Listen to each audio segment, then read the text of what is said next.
Hi hello friends, ఈరోజు మనం put your head on my shoulder Chinese drama episode 12 explanation చూద్దాము. Last ఎపిసోడ్లో గూయికి fever అని మోమో వాన్షేకి కాల్ చేసి ఉంటుంది. మోమో రా ఇంటికి అనటంతో వాన్షే ఫూపెన్ తీసుకొని వాళ్ళ ఇంటికి వెళ్తుంది. ఇక్కడ మోమో టాబ్లెట్స్ గూయికి ఇస్తుంది. గూయి టాబ్లెట్స్ వేసుకుంటాడు. తర్వాత మోమో అక్కడి నుంచి వెళ్తూ ఉండటంతో ఎక్కడికి వెళ్తున్నావు, ఇక్కడే ఉండు అంటాడు. నేను ఒక 10 మినిట్స్లో వస్తాను, నువ్వు ఫీవర్ చూడు అని థర్మామీటర్ ఇచ్చి వెళ్తుంది. దాంతో తను థర్మామీటర్తో ఫీవర్ చూసుకుంటూ ఫోన్లో అలారం పెడతాడు. 10 మినిట్స్ అవ్వగానే మోమో తన దగ్గరికి వస్తుంది. థర్మామీటర్ని చెక్ చేస్తుంది. ఫుల్ ఫీవర్ ఉంటుంది. దాంతో మోమో హాస్పిటల్కి వెళ్దాము, నీకు ఎక్కువ ఫీవర్ ఉంది అంటుంది. కానీ గూయి నేను రాను అని చెప్పి దుప్పటి కప్పేసుకొని పడుకుంటాడు. తర్వాత వాన్షే ఫూపే వాళ్ళ ఇంటికి వస్తారు. ఇక్కడ మోమో ఫూపేని నువ్వెందుకు వచ్చావని అడుగుతుంది. దాంతో వాన్షేను నేను ఫుడ్ ప్రిపేర్ చేస్తాను, నువ్వు బయటకు వెళ్ళి ఫూపేతో మాట్లాడు, మీ మీ మధ్యలో ఏమన్నా గొడవలు ఉంటే క్లియర్ చేసుకోండి అని చెప్తుంది. దాంతో మోమో బయటకు వెళ్తుంది. మోమో వెనక్కి ఫూపే కూడా వెళ్తాడు. అప్పుడే గూమి వాళ్ళ మమ్మీ మోమోకి కాల్ చేస్తుంది. దాంతో మోమో చెప్తుంది గూమికి ఫీవర్ వచ్చింది అని. దాంతో వాళ్ళ మమ్మీ అంటారు క్లైమేట్ చేంజ్ అయితే గూమికి అలాగే ఫీవర్ వస్తుంది అని. అవును, ఫీవర్ చాలా ఎక్కువగా ఉంది, నేను హాస్పిటల్కి వెళ్దామని పిలుస్తూ ఉంటే గూమి రావట్లేదు ఆంటీ అని మోమో అంటుంది. దాంతో వాళ్ళ మమ్మీ అడుగుతారు, అవునా అయితే ఎంత ఎంత టెంపరేచర్ ఉంది అని అడుగుతుంది. దాంతో మోమో 38 డిగ్రీస్ ఉన్నిందా అంటే నేను ఇందాకే చెక్ చేశాను అంటుంది. తనకి నార్మల్గా 39 వరకు పర్వాలేదు మోమో, నువ్వు ఏదైనా టాబ్లెట్ ఇచ్చి తనని రెస్ట్ తీసుకోమను, ఫీవర్ మామూలుగా అయిపోతుందిలే, నువ్వు భయపడకు అంటుంది. ఆంటీ చెప్పొచ్చు కదా హాస్పిటల్కి వెళ్ళమని, మీరు చెప్తే వస్తాడేమో అని అంటుంది మోమో. దాంతో ఆవిడ అంటారనమాట, లేదు గూమికి ఇంజెక్షన్ అంటే భయం, అందుకని హాస్పిటల్కి రాడు తను అంత తొందరగా అని అంటుంది. దాంతో మోమో నవ్వుతుంది. ఏంటండి గూమికి ఇంజెక్షన్ అంటే భయమా అని అడుగుతుంది. అవును, అందుకే కదా తను హాస్పిటల్కి రాంది అని అంటుంది అనమాట ఆవిడ. దాంతో మోమో అంటుంది, కానీ హాస్పిటల్లో చూపించుకుంటే మంచిది కదా ఆంటీ అని. దాంతో వాళ్ళ మమ్మీ ఇలా అంటారు, నేను గూమికి ఏం చెప్పలేను, తనకి నచ్చని పని నేను చెప్పినా కూడా చెయ్యడు మోమో అంటుంది. సరే ఆంటీ నేను చూసుకుంటానులేండి, మీరు భయపడకండి అని చెప్పి ఫోను పెట్టేస్తుంది. ఇక్కడ మోమో గూమికి కోపం వస్తే వేరేలాగా ప్రవర్తిస్తాడు, మనకి అర్థం కూడా కాదు అని అంటుంది. దాంతో ఫూపే అంటాడు, అవును తనకి మామూలుగా కోపం అయితే రాదు, కోపం వచ్చిందంటే చాలా వింతగా ప్రవర్తిస్తూ ఉంటాడు, అలాగే గూమికి ఇంజెక్షన్ అన్నా కూడా భయం అని ఫూపే అంటాడు. అలా మాట్లాడుతూ మాట్లాడుతూ మోమోతో స్కూల్ విషయాలు మాట్లాడుతూ, నువ్వు అప్పుడు నన్ను చాలా ప్రేమగా చూసుకునేదానివి, నేనంటే నీకు క్రష్ కూడా అని అంటాడు. అవును నాకు అన్నీ గుర్తున్నాయి, కానీ ఇప్పుడు ఆ ప్రేమ క్రష్ నీ మీద లేవు అని మోమో అంటుంది. దాంతో ఫూపే అంటాడు, అవును నాకు తెలుసు ఆ విషయం అని. అవునా నీకు తెలిసిందా, అయితే నీకు తెలియటం మంచిదే అని మోమో అంటుంది. దాంతో ఫూపే అంటాడు, నన్ను చూస్తే నీకేమన్నా దెయ్యంలా కనిపిస్తున్నానా, ఎందుకు ఫేస్ అలా పెట్టున్నావు అంటాడు. నిన్ను చూడటం కంటే దెయ్యాన్ని చూడటం చాలా బెస్ట్, ఆ విషయం నీకు తెలుసా, కానీ ఇప్పుడు నాకు నీ మీద ఎలాంటి ఫీలింగ్స్ లేవు, నువ్వు నన్ను డిస్టర్బ్ చేయకపోవడం చాలా మంచిది అని అంటుంది. దాంతో ఫూపే అంటాడు, ఇవన్నీ మర్చిపోయి మనం పాస్ట్లో ఎలాగున్నామో అలా ఉండలేమా అని అంటాడు. దీంతో మోమోకి కోపం వచ్చి, అవునా మనం పాస్ట్లోకి వెళ్ళాలా, ఎందుకని వెళ్ళాలి, ఏదన్నా మంచి ఉందా, నువ్వు నేను అనుకున్న దేంట్లో అయినా నా గురించి ఆలోచించావా, నేను అడిగింది ఏదైనా ఇచ్చావా, ఎందుకు వెళ్ళాలి అని కోపంగా అరుస్తుంది. తర్వాత తనే అడుగుతుంది, నువ్వు ఇప్పుడు వ్యాన్షేని ఇష్టపడుతున్నావా అని. దాంతో ఫూపే అంటాడు, నాకు తెలియదు అని. దాంతో అవును నీకేమీ తెలీదు, నీకు ఇష్టపడే వాళ్ళని దూరం చేసుకోవటం, వాళ్ళని ఇగ్నోర్ చేయడం మాత్రమే నీకు తెలుసు అని అక్కడి నుంచి కోపంగా వెళ్ళిపోతుంది. ఇక్కడ గోవయ్య వచ్చి లివింగ్ రూమ్లో కూర్చో ఉంటాడు, కోపంగా ఉంటాడు. మోమో ఏం తెలియక దగ్గరికి వెళ్ళి చేత్తో టెంపరేచర్ చూద్దామని దగ్గరికి వెళ్తుంది. దాంతో గోవయ్య వెనక్కి వెళ్ళిపోతాడు. ఏమైంది నీకు, ఇంత ఫీవర్ ఉన్నప్పుడు నువ్వు బయటకు ఎందుకు వచ్చావు అని మోమో అంటుంది. దాంతో ఫూపే ఎక్కడా అని గూమి అంటాడు. తను వెళ్ళిపోయాళ్లే అంటుంది. తర్వాత మోమోనే అడుగుతుంది, వాన్షే ఎక్కడా కనిపించట్లేదు అని. తను కూడా ఇప్పుడే వెళ్ళింది అని గూమి అంటాడు. అవునా తొందరగా వెళ్ళిపోయిందే చెప్పకుండా, సరేలే ఉండు నీకు ఫుడ్ ప్రిపేర్ చేసుకొని తీసుకొస్తాను అని అంటుంది మోమో. నాకేం అవసరం లేదు అని కోపంగా లేచి వెళ్తూ వెళ్తూ, నీ ఫ్రెండ్స్ని ఎవరైనా ఇంటికి పిలిచే పని అయితే నాకు ముందే చెప్పు అంటాడు. దాంతో మోమో సాడ్గా సరే అంటుంది. నెక్స్ట్ డే ఇక్కడ మోమో ఫుడ్ ప్రిపేర్ చేస్తూ గూయి రూమ్ నుంచి బయటకు వస్తాడా అని ఎదురు చూస్తూ ఉంటుంది. ఎంతసేపు అయినా తను రూమ్ నుంచి బయటకు రాకపోవడంతో మోమోనే లోపలికి వెళ్ళి, ఈరోజు నీ ఫీవర్ ఎలా ఉంది అని అడుగుతుంది. పర్వాలేదు అంటాడు. ఇద్దో థర్మామీటర్ తీసుకొచ్చాను, ఒకసారి ఫీవర్ చెక్ చేసుకోవా అని థర్మామీటర్ ఇస్తుంది. అవసరం లేదు నాకు తగ్గింది అని అంటాడు. దాంతో సరే అయితే నీకోసం నేను ఫుడ్ ప్రిపేర్ చేశాను, వచ్చి తింటావా అని అడుగుతుంది. దాంతో గోమయ్యి థ్యాంక్స్ అని చెప్పి వచ్చి ఇక్కడ డైనింగ్ టేబుల్ దగ్గర కూర్చొని తింటూ ఉంటాడు. ఎలా ఉంది అని మోమో అడుగుతుంది. బాగానే ఉంది అని గోమయ్య అంటాడు. అవునా థ్యాంక్ యూ అని చెప్పి, ఈరోజు నువ్వు ల్యాబ్కి వెళ్ళటం లేదా అని అడుగుతుంది. లేదు ఈరోజు నేను వెళ్ళట్లేదు, ఇంట్లోనే ఉంటాను అని అంటాడు. దాంతో అవునా అయితే నేను కూడా ఈరోజు ఆఫీస్కి వెళ్ళట్లేదు, మధ్యాహ్నం ఏం తినాలనుకుంటున్నావో చెప్పు నేను కుక్ చేస్తాను అని అంటుంది. దాంతో గోమయ్య కోపంగా అవసరం లేదు, నేను ఫుడ్ డెలివరీ తెప్పించుకుంటాను అని అంటాడు. దాంతో మోమో సాడ్ అయిపోతుంది. ఇక్కడ ఫూపేకి ఎగ్జామ్స్ ఉంటాయి, కానీ ఎగ్జామ్ రాయకుండా వెళ్ళిపోతూ ఉంటాడు. అప్పుడే వాన్షి అక్కడికి వచ్చి ఎక్కడికి వెళ్తున్నావు అంటుంది. దాంతో ఫూపే ఎక్కడికి లేదు అంటాడు. దాంతో వాన్షి ఈరోజు నీకు ఎగ్జామ్ ఉంది, వెళ్ళి ఎగ్జామ్ రాసిరా అంటుంది. దాంతో ఫూపే వెళ్ళబోతూ ఉంటాడు. అప్పుడే నువ్వు ఎగ్జామ్ మంచిగా రాసేసిరా, నేను నీకోసం బయటే వెయిట్ చేస్తూ ఉంటానని వాన్షి అంటుంది. తర్వాత ఫూపే ఎగ్జామ్ హాల్లోకి వెళ్ళిపోతాడు. ఇటు సీను మోమో దగ్గరికి షిఫ్ట్ అవుతుంది.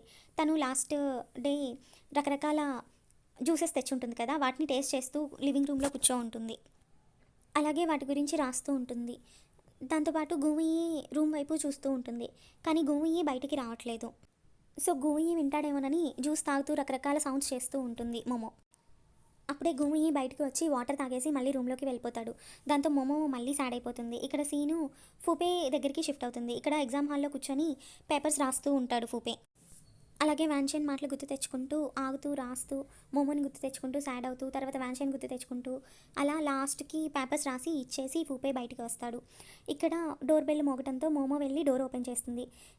వచ్చింది ఇంకెవరో కాదు, గూమి వాళ్ళ సీనియర్ జిన్. ప్రాజెక్ట్ అయిపోయింది. ఆ ప్రాజెక్ట్ గూమికి చూపించడం కోసం తను ఇంటికి వచ్చి ఉంటుంది. అలాగే గూయి వస్తువులు కూడా కొన్ని ఉన్నాయి, అవి గూయికి ఇవ్వడానికి వచ్చాను అని జిన్ మోమోతో అంటుంది. దాంతో జిన్ని లోపలికి రమ్మని గూయిని పిలుస్తుంది. గూయి వచ్చి మోమోని ఇగ్నోర్ చేస్తూ జిన్ దగ్గరికి వెళ్తాడు.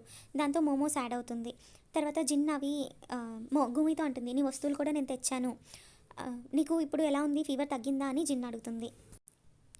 గూయి అలాగే జిన్ను వచ్చి లివింగ్ రూమ్లో కూర్చుంటారు. దాంతో మోమో తన వస్తువుల్ని తీసి వేరే టేబుల్ మీద పెడుతుంది. మోమోకి జిన్ కూడా హెల్ప్ చేస్తుంది. తర్వాత మైక్రోస్కోప్ తీసి జిన్ దాన్ని చెక్ చేస్తూ ఉంటుంది. వాళ్ళిద్దరూ కలిసి పనిచేస్తూ ఉండటంతో మోమో కొంచెం జెలస్గా ఫీల్ అవుతుంది. దాని తర్వాత తను వాష్రూమ్లోకి వెళ్ళి ఫేస్ వాష్ చేసుకొని వస్తుంది. అప్పుడే వాన్షి మేము లంచ్కి బయటకు వెళ్తున్నాం మోమో, నువ్వు కూడా వస్తావా అని అడుగుతుంది. అప్పుడే అక్కడికి గోవి వచ్చి పద వెళ్దామని వాన్షితో అంటాడు. దాంతో వాన్షి అంటుంది, నేను మోమోని కూడా అడుగుతున్నాను లంచ్కి మనతో జాయిన్ అవ్వమని అని అంటుంది. దాంతో మోమో గూమి వైపు చూస్తుంది. గూమి కామ్గా ఉంటాడు. దాంతో లేదు నేను రాను, నాకు పనుంది, మీరు వెళ్ళండిలే అని వాన్షితో అంటుంది. దాంతో వాళ్ళిద్దరూ వెళ్తారు. రెస్టారెంట్లో కూర్చొని ఇక్కడ భోజనం చేస్తూ ఉంటారు. ఇక్కడ జిన్ను గూమిని అడుగుతుంది, నీకు ఇలాంటి స్పైసీ ఫుడ్ ఇష్టమా అని. మోమో ఎప్పుడూ బయట నుంచి ఇలాంటి స్పైసీ ఫుడ్డే తెప్పిస్తుంది, అందుకని నాకు ఇష్టం అని గూమి అంటాడు. దాంతో జిన్ను సైలెంట్ అయిపోతుంది. అప్పుడే గూమికి మెసేజ్ వస్తుంది. దాంతో సారీ జిన్, నేను వెళ్ళాలి అని చెప్పి అక్కడి నుంచి వెళ్ళిపోతాడు గూమి. ఇక్కడ గూయి ఇంటికి వచ్చే టైంకి గార్బేజ్ బ్యాగ్స్ పట్టుకొని మోమో ఇంటి బయటికి వచ్చి ఉంటుంది, గార్బేజ్ బ్యాగ్స్ని డస్ట్బిన్లో వేయడానికి. సో గూయి కూడా ఒక బ్యాగ్ తీసుకుంటాడు. తర్వాత వాళ్ళిద్దరూ వెళ్ళి డస్ట్బిన్స్లో గార్బేజ్ బ్యాగ్స్ని వేసేస్తారు. ఒక బాక్స్ మీద లేబుల్ ఉంటుంది. దాంతో గూమి అంటాడు, ఆ బాక్స్ మీద లేబుల్ని చించేయి నువ్వు, దాని మీద నా అడ్రస్ ఉంది అని అంటాడు. దాంతో మోమో ఆ లేబుల్ని చించేస్తూ దాని మీద డెలివరీ అడ్రస్ న్యూ క్యాంపస్ అని ఉంటుంది. దాంతో మోమో అడుగుతుంది, ఏంటి నువ్వు ఓల్డ్ క్యాంపస్లో వర్క్ చేయట్లేదా, న్యూ క్యాంపస్లో చేస్తున్నావా అని. అప్పుడే జిన్ను గూమికి కాల్ చేస్తుంది. చెప్పండి జిన్ అని గట్టిగా మాట్లాడుతూ అక్కడి నుంచి వెళ్ళిపోతాడు. ఇక్కడ మోమో కొంచెం సీరియస్ అవుతుంది. తర్వాత వాళ్ళిద్దరూ ఇంటికి వెళ్తారు.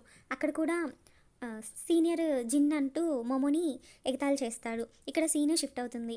వాన్షి అలాగే ఫూపే ఇక్కడ కూర్చో ఉన్నారు. ఇక్కడ ఫూపే వాన్షిని అడుగుతాడు, ఎగ్జామ్ రాసి వచ్చాక నువ్వేదో చెప్తా అన్నావు కదా, ఏంటది చెప్పు అంటాడు. దాంతో వాన్షి అంటుంది, నేను నిన్ను మనస్ఫూర్తిగా లవ్ చేస్తున్నాను, కానీ నువ్వు మోమోని లవ్ చేస్తున్నావు అని అంటుంది. దాంతో ఫూపే అంటాడు, లేదు మోమో నాకు మంచి ఫ్రెండ్ మాత్రమే అని అంటాడు. దాంతో వాన్షి అంటుంది, నువ్వు అలా ఎలా మాట్లాడగలవు, నువ్వు ఆల్రెడీ తనకి ప్రపోజ్ చేశావు, తన గురించి ఇప్పటికీ బాధపడుతున్నావు కదా అని అంటుంది. నాకు తెలుసు నీ మనసులో నువ్వేమనుకుంటున్నావు అని ఫూపే వాన్షిని చూస్తూ అంటాడు. నేను నిన్ను మంచి ఫ్రెండ్ లాగే చూశాను వాన్షి ఇప్పటి వరకు. అయితే నువ్వు నా మీద చూపించే కేరింగ్, నువ్వు నాతో మాట్లాడుతున్న ప్రతి మాట నాకు చాలా ఇష్టము. నేను నిన్ను వదులుకోలేను, నీకు దూరంగా కూడా ఉండలేను. అది ఫ్రెండ్షిప్ అని నేను చెప్పను, నిన్ను ఖచ్చితంగా లవ్ చేయడానికైతే ట్రై చేస్తాను, నువ్వు వద్దు అన్నా కూడా నీ వెంట పడతాను అని అంటాడు. ఎందుకు అలాగా, ఫ్రెండ్స్గా ఉందాము అంటే ఓకే, నా ఫీలింగ్స్ని నేను చంపుకుంటాను అని వాన్షి అంటుంది. లేదు, నేను నిన్ను లవ్ చేయడానికి మాత్రమే ట్రై చేస్తాను. నాకు మోమో ఎప్పుడైతే నన్ను తిట్టిందో అప్పుడే నాకు అర్థమైంది నువ్వు నన్ను ఎంత కేర్ చేస్తున్నావని, నువ్వు నన్ను ఎంత లవ్ చేస్తున్నావని. నువ్వు మాట్లాడే ప్రతి మాట నాకు చాలా ఇష్టము. అలాగే ఎగ్జామ్స్ పాస్ అయ్యేలా నన్ను నువ్వే చేశావు. నేను మోమో గురించి ఫీల్ అవుతున్నా నువ్వు నన్ను సపోర్ట్ చేశావు. నువ్వు నా పక్కనే ఉండి స్ట్రాంగ్గా ఉన్నావు. ఒక అమ్మాయి ఇంత స్ట్రాంగ్గా ఎలా ఉండగలదు అనేది నాకు ఇప్పటికీ అర్థం కాదు. నేను నీ అంత స్ట్రాంగ్ కాదు. అలాగే మోమోతో నాకు జరిగిన ప్రతి విషయం నీకు తెలుసు, నా గురించి ప్రతి విషయం తెలుసు, నాకేం కావాలో కూడా నీకు తెలుసు. నీలాంటి ఒక స్ట్రాంగ్ అమ్మాయిని, మంచి అమ్మాయిని నేను వదులుకోదలుచుకోలేదు. ఒకవేళ నీకు నేను ఇప్పుడు నచ్చక నన్ను వదిలేస్తా అన్నా నేను నిన్ను వదలను, నీ వెంట ఖచ్చితంగా పడతాను, నిన్ను ఏడిపిస్తాను కూడా అని అంటాడు. దాంతో వాన్షి ఇదంతా నిజమా అని అంటుంది. దాంతో ఫూపే లేచి నిల్చొని, నేను నీకు ప్రామిస్ చేస్తున్నాను, నేను సిన్సియర్గా నిన్ను మాత్రమే లవ్ చేయడానికి నేను ఖచ్చితంగా ట్రై చేస్తాను అని అంటాడు. దాంతో వాన్షన్ నవ్వుతుంది. తర్వాత ఇద్దరు హ్యాపీగా నవ్వుకుంటారు. ఇక్కడ సీను మోమో దగ్గరికి షిఫ్ట్ అవుతుంది. గూమి గురించి ఆలోచిస్తూ ఉంటుంది మోమో ఇక్కడ. అప్పుడే అక్కడికి రోబో వస్తుంది. దాంతో రోబోతో మాట్లాడుతూ గూమిని తిడుతూ ఉంటుంది. తన చేతిలో నుంచి తెలియకుండా కప్పు జారి పగిలిపోతుంది. గూమి అక్కడికి వచ్చి తనకి హెల్ప్ చేస్తూ ఉంటాడు కప్పు ఎత్తడంలో. దాంతో అవసరం లేదు, నువ్వు లేయి అని చెప్పి, అయినా నువ్వు ఇక్కడేం చేస్తున్నావు అని మోమో గూమిని అడుగుతుంది. నా హెల్ప్ లేకుండా నువ్వు చాలా నీట్గా క్లీన్ చేస్తున్నావు అని గూమి అంటాడు. దాంతో మోమో, అవునా, అయినా నీ సీనియర్ అంతలాగా నేను చేయలేనులే అని మోమో అంటుంది. దాంతో గూమి షాక్ అయి చూస్తూ ఉంటాడు. దాంతో మోమో కొంచెం ఆలోచించి, అది మీ ల్యాబ్ రూము బాగా క్లీన్ చేస్తూ ఉంటుందిలే అని అంటాడు. అవునా, ఆ విషయం నీకెలా తెలుసు అని గూమి అంటాడు. నాకు తెలుసులే మోమో అంటుందన్నమాట. తర్వాత నువ్వు వెళ్ళి ఇక్కడి నుంచి అని అంటుంది మోమో. తను వెళ్ళబోతూ చూస్తూ ఉంటే ఆ రోబోట్ వచ్చి విరిగిన కప్పుల మీదకి వచ్చేస్తుంది. ఆ విరిగిన కప్పు ముక్కల్లో ఆ రోబో వీల్స్ ఇరుక్కొని పోయి కదలలేక అక్కడే తిరుగుతూ ఉంటుంది. దాంతో గూమి కోపంగా చూస్తాడు మోమోని. మోమో అంటుంది, నీ రోబోట్ చెడిపోయిందని ఇప్పుడు నన్ను ఏమన్నా చంపేస్తావా నువ్వు అని అంటుంది. దాంతో కోపంగా ఆ రోబోట్ని తీసుకొని తన రూమ్లోకి గూమి వెళ్ళిపోతాడు. దాన్ని గూమి ఎలాగోలా బాగు చేస్తాడు. మోమో వర్క్ చేసుకుంటూ ఉంటే మళ్ళీ రోబోట్ ఇంట్లో తిరుగుతూ ఉంటుంది. దాంతో మోమో కూడా అనుకుంటుంది గూమి దీన్ని రిపేర్ చేసినట్టున్నాడు అని. తర్వాత నెక్స్ట్ డే అనమాట. ఇక్కడ మోమో గూమితో మాట్లాడకుండా తన పాటికి తను ఆఫీస్కి వెళ్ళిపోతుంది. గూమి కూడా తర్వాత ల్యాబ్కి వెళ్ళిపోతాడు. అక్కడ ల్యాబ్ లోపలికి వెళ్ళంగానే జాము గూమికి ఎదురొస్తాడు. ఇక్కడ జామ్ను గూమిని అడుగుతాడు మైక్రోస్కోప్ ఎక్కడా అని. దాంతో గూమి ఏం మాట్లాడకుండా పక్కకి వెళ్ళిపోతాడు. తర్వాత ప్రొఫెసర్ అందరూ వచ్చేస్తారు. అందరూ వచ్చాక మళ్ళీ జాన్ అడుగుతాడు మైక్రోస్కోప్ ఎక్కడా అని. దాంతో జిన్ అంటుంది, గూమి మీ ఇంటి టేబుల్ మీద ఉంది కదా అని. దాంతో ప్రొఫెసర్ జిన్ అడుగుతాడు, ఏంటి నువ్వు గూమి వాళ్ళ ఇంటికి వెళ్ళావా అని. దాంతో జిన్ అంటుంది, అవును, గూమికి బాగాలేదు కదా, సో తనని పలకరిద్దామని వెళ్ళాను, అప్పుడే ఇది కూడా తీసుకెళ్ళాను నేను అని జిన్ అంటుంది. ఇక్కడ మనీ కట్టడానికి మోమో వెళ్తుంది. అక్కడికి జిన్ కూడా వెళ్తుంది. దాంతో వాళ్ళిద్దరూ ఒకరినొకరు చూసుకుంటారు. తర్వాత ఇద్దరు వెళ్ళిపోతారు. తర్వాత లంచ్ చేస్తూ ఉన్నప్పుడు మాంగ్యూన్ అడుగుతుంది, జిన్ గూమి వాళ్ళ సీనియర్ కదా, చాలా అందంగా ఉంది మోమో, వాళ్ళిద్దరూ కలిసి ఒకే ల్యాబ్లో పనిచేస్తారు, నీకేమీ భయంగా ఇన్సెక్యూర్గా లేదా అని అడుగుతుంది మోమోని. దాంతో మోమోకి కోపం వచ్చి, చాలే ఆపు, వాళ్ళిద్దరి మధ్య ఏముంటే నాకెందుకు, నాకేం అవసరం లేదు అని అంటుంది. అవునా, అయితే గూమి మీద నీకు అంత నమ్మకమా అని అంటుంది మాంగ్యూన్. దాంతో మోమో అంటుంది, నాకేం అవసరం లేదు, తన మీద నమ్మకం పెట్టుకోవాల్సిన అవసరం కూడా లేదు అని మోమో అంటుంది. దాంతో మాంగ్యూన్ అంటుంది, అవునా సరే అయితే వదిలేయలే, కానీ నేనే నీ పొజిషన్లో ఉన్నాను అనుకో ఖచ్చితంగా టెన్షన్ పడి ఉండేదాన్ని, ఎందుకంటే జిన్ను చాలా అందంగా ఉంటుంది, అలాగే గోవి చాలా హ్యాండ్సమ్గా ఉంటాడు, దాంతో జిన్ను తన్ని ఖచ్చితంగా లవ్ చేసి ఉంటుంది కదా అంటుంది. వాళ్ళు ఎలా పోతే నాకెందుకు, నాకేం గోవి అంటే ఇష్టం లేదు, తను ఎవరిని లవ్ చేసుకుంటే నాకెందుకు అని కోపంగా మోమో లేస్తుంది. దాంతో మాంగ్యూన్ అంటుంది, ఒకసారి ఆలోచించు, గూయి నువ్వు ఒకే దగ్గర ఉంటున్నారు, నువ్వు గూయిని ఇష్టపడుతున్నావని నాకెందుకో అనిపిస్తుంది.